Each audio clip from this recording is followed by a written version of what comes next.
So,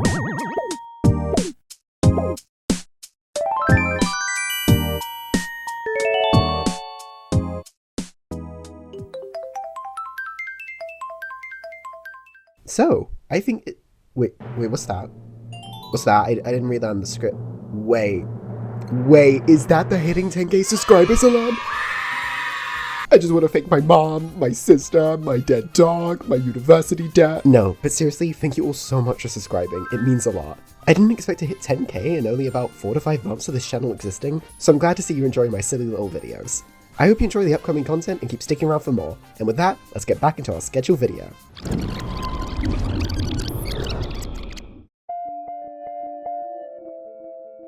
So, I feel like most people in the world, I'm a fan of Minecraft. With a Minecraft movie just around the corner. Flint and steel! Flint and steel! Flint and steel! I've been thinking about it retrospectively a lot, and the journey I've had with it. I was introduced to the blocky game when I was a little sapling, all the way back in 2013, which was over 10 years ago now.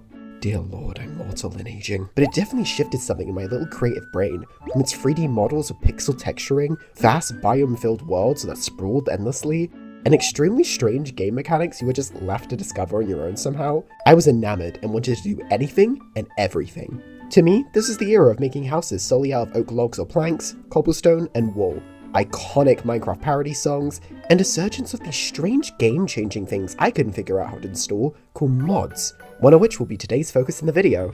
Although you probably guessed from the thumbnail. Kinda spoils it, doesn't it? Now, I'm assuming we... Ooh, that voice break. Now, I'm assuming we all know what mods are, but just in case, looking at you, mods literally just stands for modifications, because they would modify your Minecraft game to add new things, ranging from items, mobs, to even new realms. As long as you knew what you were doing, anyone could make a mod for anything for free. So if you found yourself getting bored of the typical Minecraft formula, you could download the likes of TechIt for its construction and tycoon elements, the Clay Soldiers mod if you wanted to watch innocent little guys fight each other in wars you created, or even the most famous dimension mod out there, the Aether. My little brain never figured out how to download any of these mods, so I mostly just watched the mod showcase videos from the likes of Yogscast, GameChap and Bertie, and scroll through the Minecraft forum, taking notes on the ones I want to download, but I never would. It was on one fateful day, I discovered the mod that I would become weirdly obsessed with, and still think about to this day. That being the Mob Talker mod. The premise was simple. What if you could talk to mobs and they all had anime girl sprites? And I was hooked on it, with a group of girls still being one of my favourite designs to this day. While I do think a lot of these designs still hold up really well with cute elements and touches to each, I'm not gonna lie to you, my younger self was really overlooking the suggestive elements here. Like, some of it ranges from kinda campy, very 2010s anime outfit. I don't know, I could see the skeleton's outfit being something Urza would wear randomly in Fairy Tail, or honestly any of those girls, they've sort of been dressed up in anything, but some of these are just criminal. All of the artwork that enamored me so much was created by the artist AT2, who was assisting with the mod, I think. And I'd really recommend checking out their Deviantart account, where they've archived their concepts and sketches for the Mob Talker mod, showing plans for scrapped mobs like bats, chickens, cows, wolves, and even some male versions of the characters. They're also still active on social media, like Twitter, Bluesky, or Pixiv, where they retweet fan art and post new pictures of the girls from time to time, so if you're interested, maybe go check them out. However, be aware, they do draw quite a bit of suggestive material, so just know what you're going in for before checking the media tab, okay? Maybe just stick to the main page, I don't know, I'm just giving you a heads up, be safe out there. I think being deep into my newly discovered anime phase, from watching and reading the likes of Naruto, Plus Anima, and Powerpuff Girls Z is what got me so hooked on the idea, and to dedicate an entire month of my life on it before I'd forget and move on from the lack of updates. But did I truly forget and move on? Obsessing over the concept of Minecraft being an anime, and imagining all the ways it could become anime-like? I don't really know what I was on.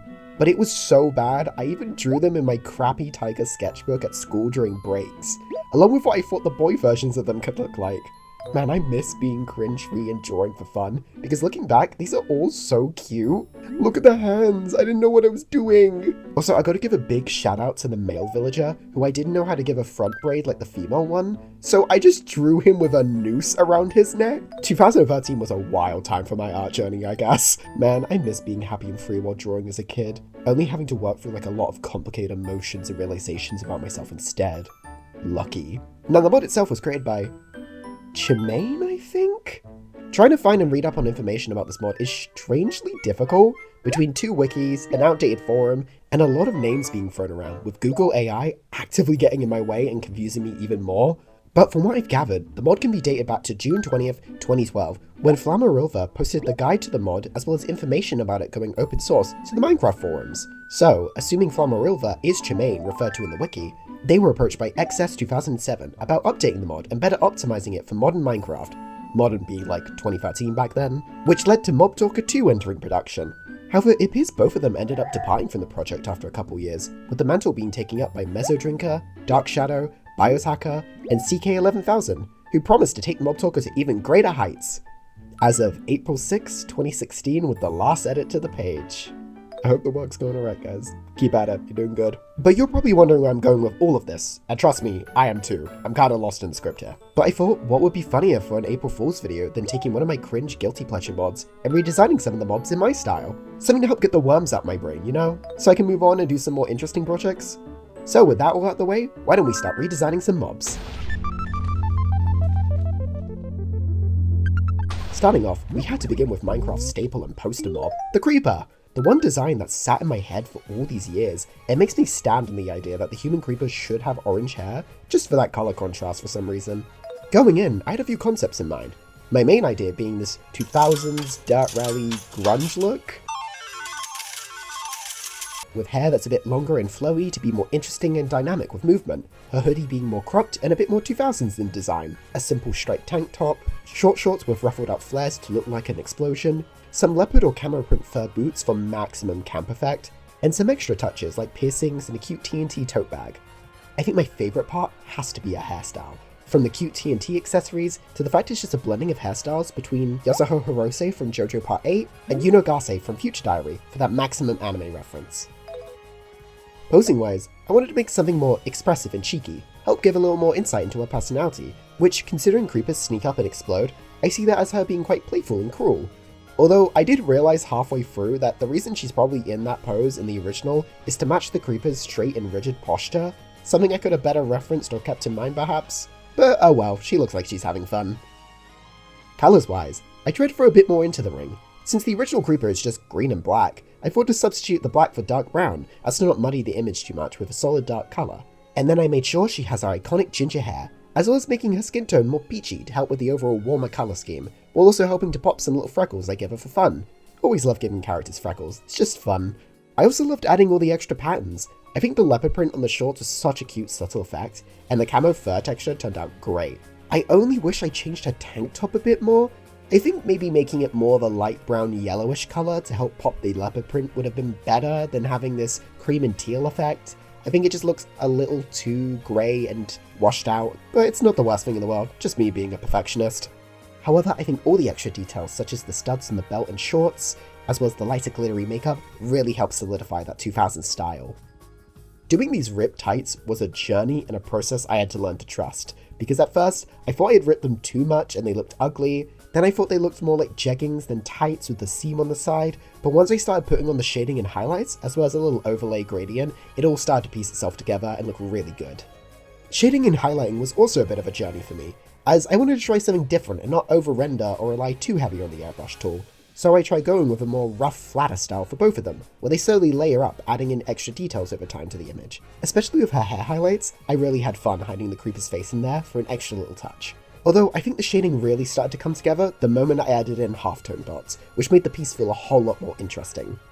Once again, mixing it up from my usual style, you're getting to see the background process too. For this video, I had a very strong idea in mind for the background, where it'd just be an actual screenshot from Minecraft, along with a pixel border, since it's all blocks and all, and some cute little symbols tied to the character.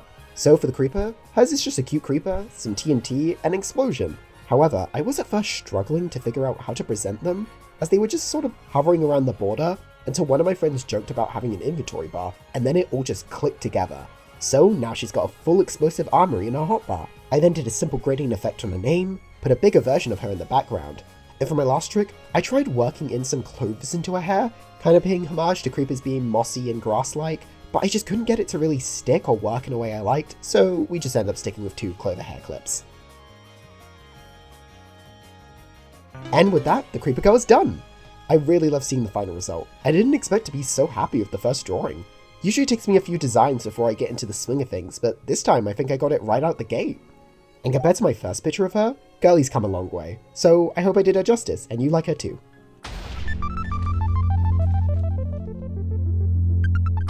Next up on our list is the elusive Enderman, or should I say Enderwoman now? Has Minecraft gone woke? There is nothing I love more than pronouns! No, but seriously, the Enderman was like another one of my faves from the mod, so I really wanted to do her justice. For her concept, I had more of a Y2K racer thrifted look in mind, leaning into the idea of how fast the Enderman teleports around the game, but keep it sleek, fashionable, and cool. Now, I know one controversial decision I made would be the maxi skirt, because the Enderman is all about tall, long legs and arms, and here I am covering them. So what gives? Well, I think I more pictured the Enderman having this tall, spindly figure that flows into one silhouette, something that would look really creepy and ominous in the distance, like this one long shadow, but like really fashionable and cute up close. Slay, girl! For her outfit, like I said, I was leaning into a racer theme, so she had a slimmer, darker racer jacket with patches all over, a plain bandana to frame her layered, wispy long hime cut, a short plaid skirt with a loose belt over it, framing the long denim maxi skirt with a lace cutout that tapers down to her thick, chunky loafers. And for some finishing touches, I gave her a cute ender chest purse, which is my favourite item of hers. I also gave her some sports glasses that would be lilac to better match the whole Enderman's square eyes, but I forgot to actually add them until the colouring stage, so you're gonna have to wait to see those. I also thought just doing dark brown hair was a little boring and too natural, so wanting to work in some more interesting aspects, I did this big chunky purple strand around her fringe. You know, make it look anime or whatever I was talking about earlier.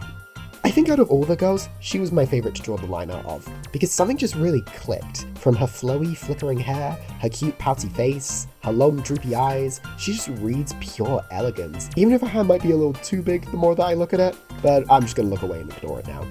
Colouring, I thought to counter the creeper's warm day colours by making the Enderman have darker night colours. So apart from the greys and dark greys, I also worked in some lilacs and purples to tie it back into the end dimension, as well as giving her a darker skin tone because I just thought she looked cute with it. I think the only issue I had with the colours was with her purse, since I think the ender chest was a little too dark and contrasting against the outfit as a whole. But then again, a purse is usually meant to pop out and be the eye-catching accessory in a whole outfit, so maybe it was doing its job right then. Her makeup is pretty simple yet moody. Big purple eyeshadow with some reddish brown underneath, kinda like eye bags, and then to pop it some more, I used a lilac eyeliner under the eyes with some dots to make it a little Garu-esque, you know? It wouldn't be an Alpine design if it wasn't a random Garu element thrown in for some reason. Drawing her patches was also another highlight, since I could fill them with really cute references, while also just looking really cool on her. And it was also around here where I added in the white stripes to the jacket, and that's what really pulled the look together for me. It was also around this point I swapped out her lace pattern from being a nether portal texture to an end portal texture, since that made more sense than the nether, and I was also getting a bit worried that people might read her as the wither skeleton, even though they're not even close other than the skin tone and dark hair, so definitely wanted to avoid that. Shading and highlight was done in a similar manner to the last one, using a rough texture brush and blocking the areas out, but I think it worked a whole lot better here since shading her hair made for a lot more depth and a cool effect. And once again, I stuck in the Enderman's eyes as highlights on her fringe, and then put half-tone dots in the shaded areas. For her background, it's a similar style to the creeper, where it's a picture of the NC from Minecraft, an orange flipped border, and her symbols are a cute Enderman, an ender pearl, a dirt block, and a bucket of water, which now I think about it is a little insane since water harms Enderman. It's kind of like someone carrying a revolver with one bullet around. Bit crazy. And with that, the Enderman's done. I did make a few adjustments off screen to the background to better match the others, but I really love how she turned out. She definitely gives off this cool, quiet model vibe, and I even made sure to include an alt for her glasses. Compared to her first drawing, it's like night and day, but I hope you like her too.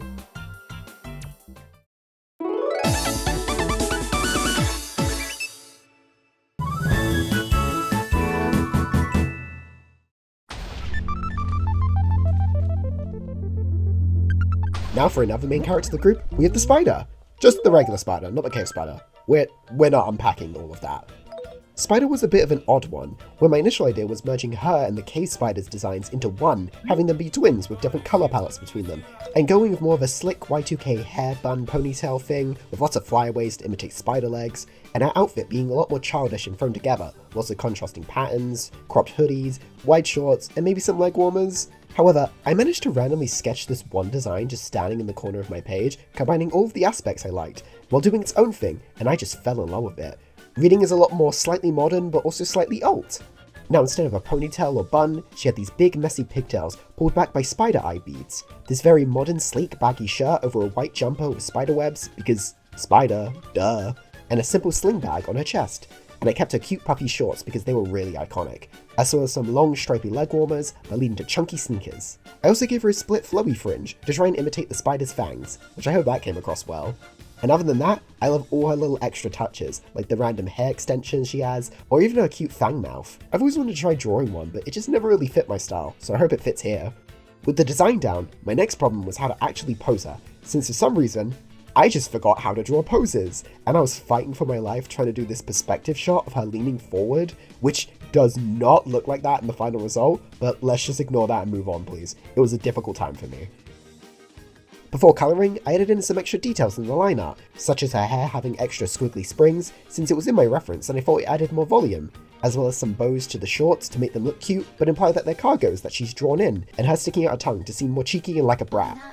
Colouring wise, it was pretty simple and quick this time. Since she's fairly modern and minimalist, there wasn't too many patterns going on. I actually kept her skin tone the same this time, since I thought her being a little paler from hiding in caves suited the spider a bit more. But I thought to try work a lot more black into her colour scheme than grey, since the spiders are actually black and not grey. But I also wanted to make sure that she'd stand out enough from the Enderman so people wouldn't get confused. I also kept her shorts red, not only referencing my original picture where I gave her red shorts for some reason, but to help with the colour balance from her hair to her waist and shoes. I used a lot more white accents, and I gave her stripes a third colour to lean into this modern alt aesthetic, almost e-girl-like. I really love how sharp her eyes look, but I thought the added touch of the red makeup with the little red dots to imitate the spider's eyes was a really fun touch.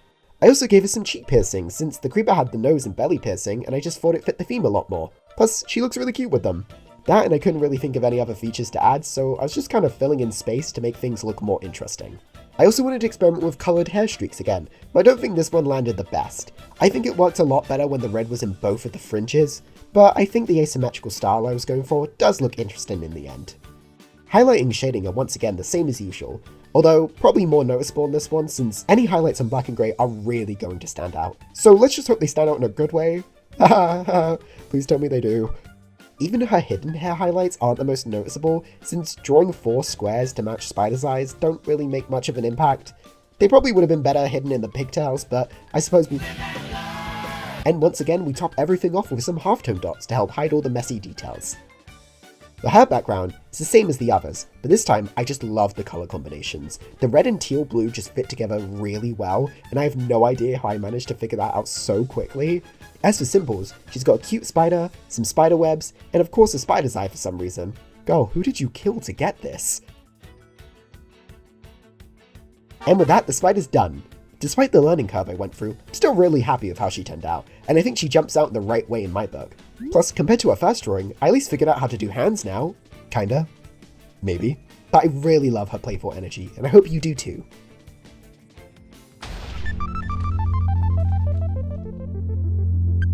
And last but certainly not least for today, and probably my favourite of the lot, it's the villager. Apart from being the last one I drew when I was younger, I think I was also really keen on drawing her, solely because of that design element with her hair.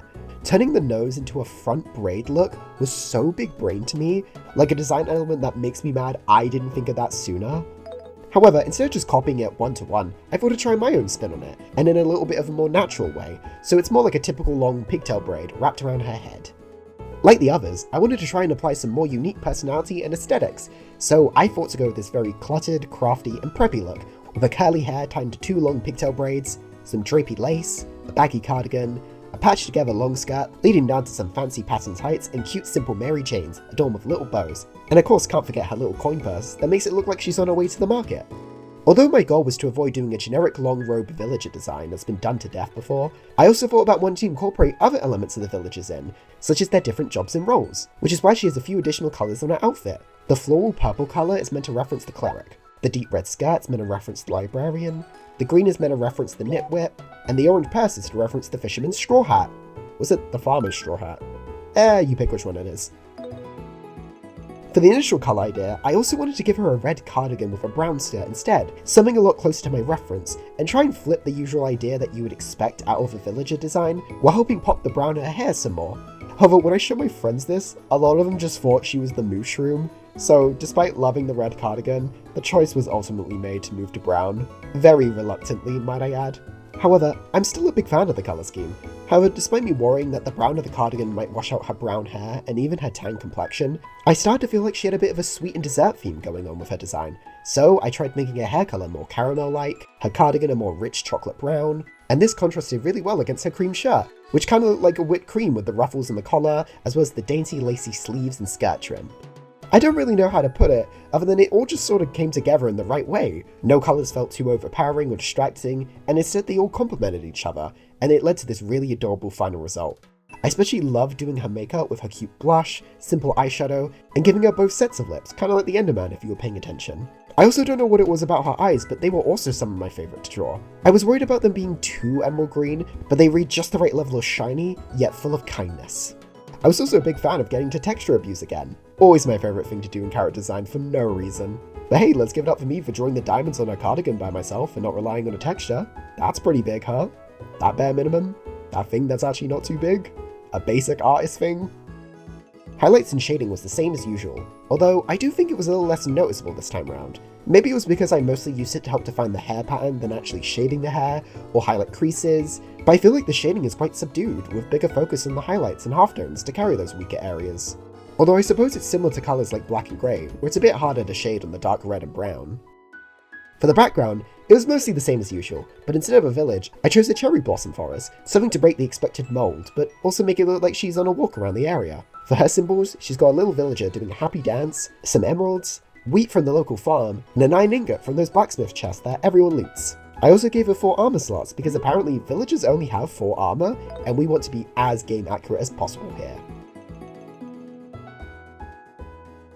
And here's the villager all finished, and she looks so cute in my opinion. In the beginning I was a little worried I made her post a little too stiff and boring, but I think for the final piece it gives off this perfect gentle and poised look, and her whole outfit just came together exactly how I was picturing it, even if the cardigan isn't red anymore, but who needs it? Plus, in comparison to her first drawing, she looks a whole lot more fun now. And with that, we're done with all the redesigns, and I just have to say I had a blast going through memory lane and just drawing something silly for nostalgia's sake. Even if it was a random anime mod, that shouldn't have ingrained itself into my life as much as it has. I mean, I guess this must be how people feel about Yandere Simulator, right? Or is that just a cursed thing to bring up and have accidentally doomed my channel? I'm sure it'd be fine. I think they're all great, but if I had to pick a favourite, it'd definitely be the villager, with the creeper being a close second. But let me know your favourite ones in the comments below, or even if you have a different favourite mob. I generally love to hear people's different experience with it, and also help reaffirm the fact that this was a real mod and I'm not just crazy. Oh, I got too silly, didn't I? I also just wanted to thank you all once again for reaching 10k. I know I was being all jokey with it at the start, but it really does mean a lot that so many of you watch my silly videos and engage so much in the comments. I hope I can keep making you proud and making more fun things to watch. Now my next milestone shall be 1 trillion subscribers! No, but seriously, thank you all so much. If you're curious about the mod at all, I've left all related links that I used for research in the description below, as well as links to all of AT2's socials, so once again, be sure to go check them out. But with that, I hope you had a good time watching, and have a great rest of your day. Don't forget to comment, like, and subscribe, and I'll catch you next time. See ya!